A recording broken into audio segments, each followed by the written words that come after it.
उत्तर प्रदेश सरकार द्वारा इस बार चैत्र नवरात्र में प्रदेश के तमाम मंदिरों में श्री रामचरितमानस, रामायण या फिर दुर्गा सप्तशती के पाठ का जो फैसला लिया गया है उस पर गोरखपुर में अमल पहले दिन से ही शुरू हो गया है। गोरखपुर के कई मंदिरों में इस समय संस्कृति विभाग के द्वारा अखंड रामचरितमानस का पाठ कराया जा रहा है। दुर्गा सप्तशती का पाठ लगातार चल रहा है और इसको लेकर आम लोग काफ़ी खुश हैं। सीधे तौर पर लोगों का कहना है कि सरकार ने ये जो फैसला लिया है इस बार, इस फैसले से एक माहौल जो नकारात्मकता का बना हुआ था वो पूरी तरह से खत्म हुआ है। जो ऊर्जा का संचार हो रहा है देवी भजनों के द्वारा, श्री रामचरितमानस के प्रसंगों के द्वारा, उसकी व्याख्या नहीं की जा सकती। और ये जो कार्यक्रम है, पहले जान लेते हैं, हमारे साथ मनोज जी हैं जो प्रमुख हैं यहाँ पे संस्कृति विभाग के, कि किन किन मंदिरों में चल रहा है और किस तरह से इसको संचालित करने के लिए सरकार ने जो प्रयास किया है उस पर अमल हो रहा है लोगों के द्वारा, कलाकारों के द्वारा। सर, कैसे इस पर आप अमल करा रहे हैं और कितना बड़ा ये प्रयोजन, कितना बड़ा ये आयोजन यहाँ पे किया? देखिए, ये बड़ा उत्सव का विषय है, बड़ा हर्ष का विषय है। चैत्र नवरात्र में, वासंतिक नवरात्र में माननीय मुख्यमंत्री जी ने निर्देश दिया, उसके तहत संस्कृति विभाग उत्तर प्रदेश ने जनपद गोरखपुर ही नहीं पूरे उत्तर प्रदेश के 75 जनपदों में इस तरह का आयोजन किया जा रहा है एक साथ। और जनपद गोरखपुर में मुख्यालय स्तर पे हमने 10 मंदिरों का जिलाधिकारी महोदय के निर्देश में चयन किया और उन मंदिरों में से आज यहाँ पे आप देख रहे हैं पंचमुखी हनुमान मंदिर तारामंडल में अखंड रामायण का पाठ चल रहा है। अभी आरती हुई है, दुर्गा सप्तशती का पाठ चल रहा है और लगातार इस तरह के आयोजन पूरे जनपद में किए जा रहे हैं और भक्तों में काफ़ी उत्साह है। मंदिर प्रबंधन समितियों ने भी हमारा साथ बड़े मनोयोग से दिया है और इसको हम कार्यक्रम को सफलतापूर्वक आयोजित कर रहे हैं। सर, इसके पहले भी कार्यक्रम आयोजित होते रहे हैं लेकिन सरकारी स्तर पे पहली बार हुए हैं।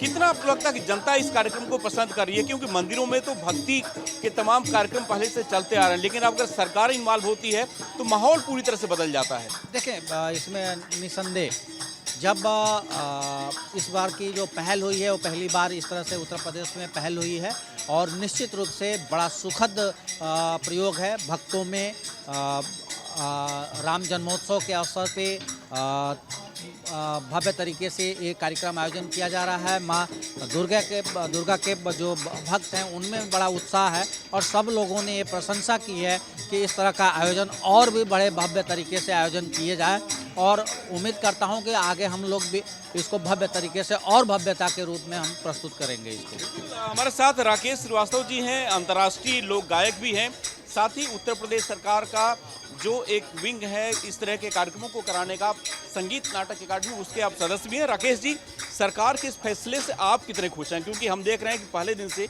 लगातार आप इन कार्यक्रमों में शामिल हो रहे हैं, जगह जगह जाकर के भक्ति गीतों को गा रहे हैं। कितना बड़ा ये सरकार का जो काम है उसको आप देख पा रहे हैं? देखिए, ये काम तो बहुत पहले होना चाहिए, क्योंकि जब किसी देश की संस्कृति बचेगी तभी देश बचेगा। और इसी के अनुरूप महाराज जी का ये आह्वान कि हर मंदिरों में पूजा पाठ तो होता ही है, लेकिन जब सरकार जुड़ जाती है किसी कार्यक्रम में तो फिर वो सिस्टम में जुड़ जाता है, वो सिस्टम में हो जाता है। आप देख रहे हैं कितने लोगों में कितना उत्साह है। और मंदिरों में जो आज एक माहौल जो लग रहा है, भक्तिमय माहौल, पूरा प्रदेश में मंदिरों में एक अलग माहौल लग रहा है नवरात्र में। जब मुख्यमंत्री जी का ये आदेश हुआ कि हर मंदिरों में दुर्गा सप्तशती का पाठ हो, पाठ तो होता ही है, लेकिन सरकारी जुड़ जाने से ये और बढ़िया हो गया, सोने में सुगंध हो गया है ये। लेकिन इसको लेकर सियासत भी खूब हो रही है। तमाम सियासी दल भी इसको लेकर के सरकार पर सवाल उठा रहे हैं कि इस तरह के कार्यक्रमों के आयोजन की औचित्य क्या है, क्यों आखिर कराया जा रहा है?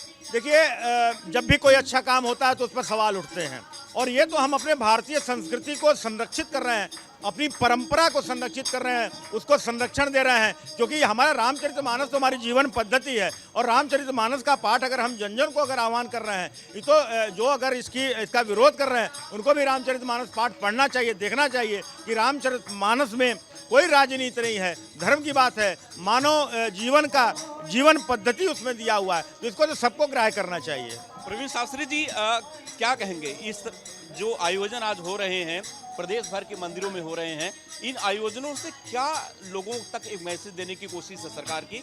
और आप जैसे जो शास्त्री हैं, तमाम जो संत हैं, महात्मा हैं, वो कितनी इस आयोजन से खुश नजर आ रहे हैं? देखिए, योगी सरकार में ये बहुत उम्मीद थी कि आज नहीं कल, लेट ही सही, लेकिन योगी सरकार में ही ये संभव था। और ये जो संदेश योगी सरकार की तरफ से आया है, वास्तव में ये राम राज्य का संदेश है, और हम सभी केवल योगी सरकार से ही ये उम्मीद कर सकते थे। जिस कार्य को आज ये सरकार की, ये वास्तव में बहुत पहले होना चाहिए था। और आज सब साधु संत, मठ मंदिर में जो भी जुड़े हुए लोग हैं, जो भी धार्मिक लोग हैं, वो लोग सभी लोग राम राज्य जैसी अनुभूति कर रहे हैं। और ये राम राज्य की अनुभूति तभी हो सकती है जब योगी जी सरकार में बने रहेंगे, और हर एक धर्म से रिलेटेड कार्य, हमारा सनातन धर्म योगी सरकार में पूर्ण रूप से सुरक्षित है। और इसी आपके चैनल के माध्यम से मैं योगी सरकार जी से एक और निवेदन करना चाहता हूँ कि जितने मठ मंदिर के चिन्हित साधु संत हैं, उनको सरकारी बसों में एक सीट रिजर्व कराया जाए, ताकि वो खड़ा होकर यात्रा न करे, उनको सम्मानित एक सीट मिले। क्योंकि साधु संत से और ऋषि महर्षियों से ही हमारे देश की पहचान है, हमारे संस्कृति की पहचान है, हमारे धर्म की पहचान है। हमारा धर्म, हमारी संस्कृति हमेशा यही सिखाती है कि साधु संत और मंदिर, ये इसकी रक्षा करना हमारा परम धर्म बनता है। तो योगी सरकार का ये निर्णय वास्तव में उत्तर प्रदेश ही नहीं, पूरे भारत में, और जो सनातन धर्म की परंपरा से प्रभावित है, वो सभी लोग प्रसन्न हैं। ये सराहनीय कार्य है। आपको भी लगता है कि सर ये राम राज्य की शुरुआत, जैसा कि शास्त्री जी बता रहे हैं कि है, इस तरह के आयोजन कितने महत्वपूर्ण हैं, और इसको अगर सियासत से लोग जोड़ रहे हैं तो उन पे आप क्या कहेंगे? ये इतना महत्वपूर्ण है कि ये सतयुग से लेकर के पता नहीं कब से कब तक ये चल रहा है, ये एक परंपरा है, और इससे विपक्षी घबरा चुके हैं। देश की संस्कृति और सभ्यता को बचाए रखने में ये सरकार जो काम कर रही है, और जिस तरह से विपक्षी परेशान है, उस तरह से ये सरकार लगातार आगे बढ़ रही है, और पिछले बार के चुनाव से इस बार ज़्यादा बहुमत प्राप्त कर चुकी है, और आगे भी बहुमत प्राप्त करती रहेगी।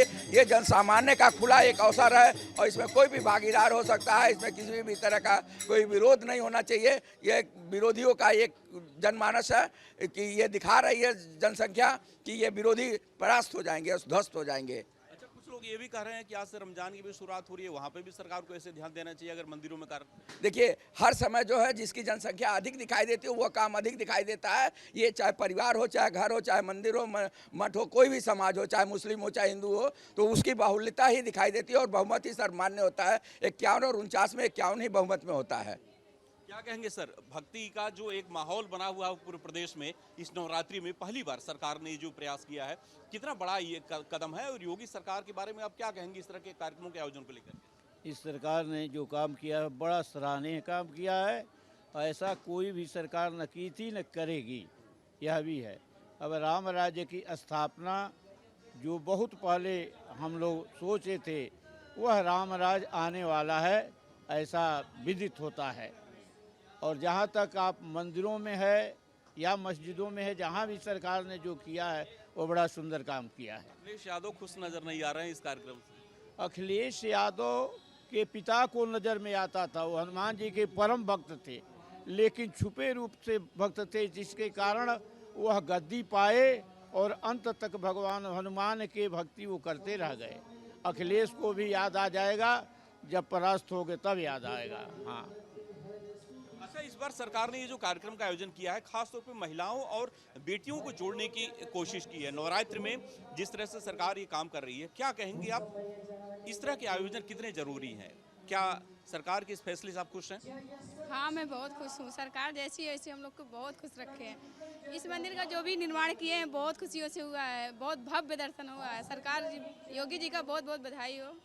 दुर्गा सप्तशती का पाठ हो रहा है, अखंड रामायण चल रहे हैं, तमाम जगहों पे धार्मिक कार्यक्रमों का आयोजन, रामायण कॉन्क्लेव, ये जो पूरा माहौल एक भक्त में किया है योगी सरकार ने, क्या ये आपको लगता है कि हमेशा होना चाहिए इस तरह के कार्यक्रम?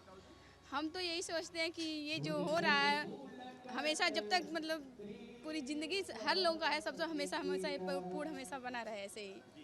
माहौल ये ऐसे बना रहे और इसको लेकर के लोग जो गोरखपुर के हैं वो काफ़ी खुश हैं। तमाम जो कार्यक्रमों का आयोजन है वो आज से यहाँ पे पंचमुखी हनुमान मंदिर में चल रहा है और इसके साथ साथ तमाम जो दूसरे मठ मंदिर है वहाँ पे भी चला। कुछ और भी लोग बात करते हैं। सर, ये जो सरकार के फैसले पे आपत्ति कुछ लोग उठा रहे हैं, कमेंट कर रहे हैं इस फैसले को लेकर के, क्या कहेंगे ऐसे लोगों के बारे में आप? मैं सुरेंद्र नाथ सिंह एडवोकेट, इस मंदिर का संकट मोचन मंदिर के महामंत्री। सबसे पहले तो मैं अपने परम पूज्य आदरणीय योगी जी महाराज मुख्यमंत्री उत्तर प्रदेश को बार बार प्रणाम करता हूँ और धन्यवाद देता हूँ अपने तरफ से, अपने मंदिर के सभी श्रद्धालुओं के तरफ से, कि उनके द्वारा जो जन जागरण का ये अभियान कराया गया है, इसमें केवल पूर्वांचल में नहीं संपूर्ण उत्तर प्रदेश में जो एक जन जागरण हो रहा है, सारे हिंदू एकत्रित होंगे, संगठित होंगे। और जो ये अन्य सरकारों ने इसमें रुचि नहीं लिया, कोई भी सरकारें आई इसमें रुचि नहीं लिया, परम पूज्य आदरणीय योगी जी महाराज जी ने जो यह जन जागरण किया, हिंदू जन जागरण, इससे पूरे प्रदेश में ही नहीं पूरे देश में, पूरे विश्व में इसका असर होगा और सारे हिंदू संगठित होंगे। और हिंदुओं में जो हिंदू राष्ट्र की जो बात हो रही है, इससे उसका भी बहुत असर पड़ेगा। कहीं न कहीं ऐसा तो नहीं लगता कि इस तरह के कार्यक्रम आयोजित कर सरकार वोटों को एक साथ जोड़ने की कोशिश कर रही है, 2024 के चुनाव में फायदा लेने की कोशिश कर रही है? नहीं, वोटों से इसका कोई मतलब नहीं है। जब माननीय हमारे मुख्यमंत्री जी केवल सांसद थे तब भी उनका ये रहा, जब सांसद नहीं थे तब भी उनका हिंदुओं के प्रति लगाव है। इससे वोट के ऊपर कोई असर नहीं है और वोट से इसकी राजनीति का कोई मतलब नहीं है। गोरखपुर के लोग ये मानते हैं कि इस तरह के जो धार्मिक अनुष्ठान, धार्मिक कार्यक्रम, भजन के, कीर्तन के, अखंड रामायण के, दुर्गा सप्तशती पाठ के हो रहे हैं, ये सिर्फ और सिर्फ लोक भावनाओं को लेकर के सरकार ने किए हैं। सियासत से इसका कोई वास्ता नहीं है। जो लोग इन कार्यक्रमों को लेकर के सियासत कर रहे हैं उनको सीखना चाहिए कि इस कार्यक्रम से लोग कितने खुश हैं। गोरखपुर की अगर बात करें, गोरखपुर के 3 दर्जन से अधिक मठ और मंदिरों में ये कार्यक्रम आयोजित किए जा रहे हैं और जहां जहां पे भी कार्यक्रमों का आयोजन हो रहा है, हजारों की संख्या में लोग इन कार्यक्रमों से जुड़ रहे हैं और सरकार के इस फैसले का स्वागत कर रहे हैं। Video journalist Deepak Srivastava, news network Gorakhpur. Video journalist Deepak Srivastava, news network Gorakhpur.